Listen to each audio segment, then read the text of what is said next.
Welcome to the Stopping to Think podcast. I am your host, Will Dole. Thank you for listening. If you enjoy, you can rate and review on Apple Podcasts. If you're watching through the Substack app and you enjoy it here, feel free to forward the email along to a friend, or if you're an actual Substack user, share it in notes, however you get the word out. I appreciate it. And if you don't, well, I guess you can just close the page and do something else. Today, I'm actually reading an old post I did for my paid subscribers over a year ago. It's out of Proverbs chapter 20. The rather ponderous title is Slogging, Winnowing Forks, and Taking Responsibility. Again, as it said in the subtitle here of the post, it's out of Proverbs chapter 20.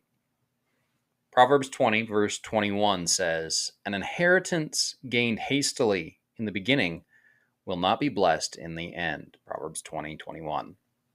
Here's a principle that no person loves by nature. Slow and steady wins the race. And though Solomon made that principle clear 3,000 years ago, and 1,000 years later, Jesus would vividly illustrate this principle in the parable of the two sons, we still want a get-rich-quick scheme that will solve all of our problems. And the problem with this line of thinking, of course, is that most of the time, now hear me, I said most of the time, financial problems are not fundamentally financial. Rather, they are character problems, which work their way out in the procurement of and dealing with money, which is another way of saying, to quote my wife, wherever you go, there you is. The reason the prodigal son was able to burn through a generous inheritance in a relatively short period of time is because he did not have the character to handle it wisely. You see a similar characteristic at play with lottery winners. The lottery, I would say, is a reprehensible and predatory device of governments to sell hope to their citizenry. And of course, the portions of the population most likely to play the lotto, Powerball, etc., are generally the portions of the population least able to afford wasting their money in such a fashion. But look at Lucas, who just won $3 million. His life was changed for the better, says the proponent of the system. But we all know that it hasn't. After the government takes a hefty chunk of the money from the fellow who had quote unquote won it, we all know that he isn't going to use that pile of money wisely.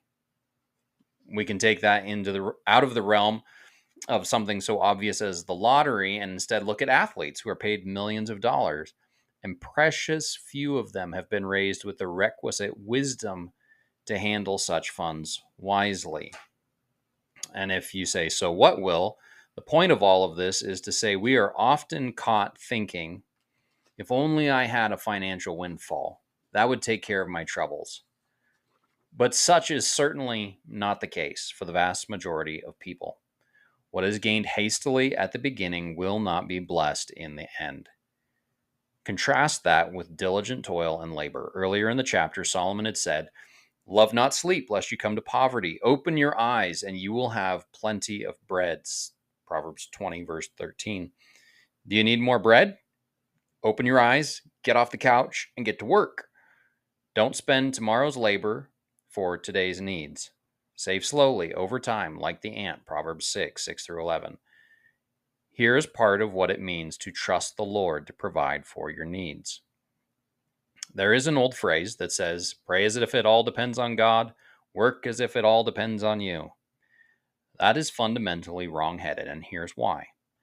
The get-rich-quick scheme, the too clever by half, the I have one trick no one else knows type of guy is exactly what it looks like to count on yourself.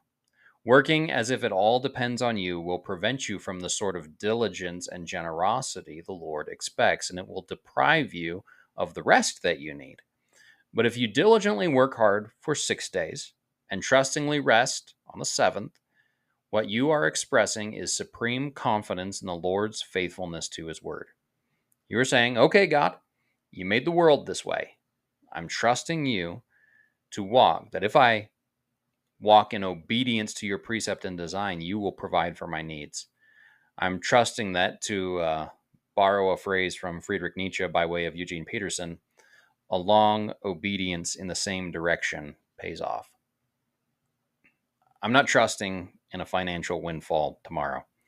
I'm trusting in the Lord to sustain my labors and to provide for my needs today and tomorrow and in his house forever. Psalm 23 and verse 6. I'm actually going to pause this here and save the rest for later. That's the slogging part of Proverbs 20, Proverbs 20:21. This has been the Stopping to Think podcast. I'm your host, Will Dole. Thank you for listening. We'll catch you next time.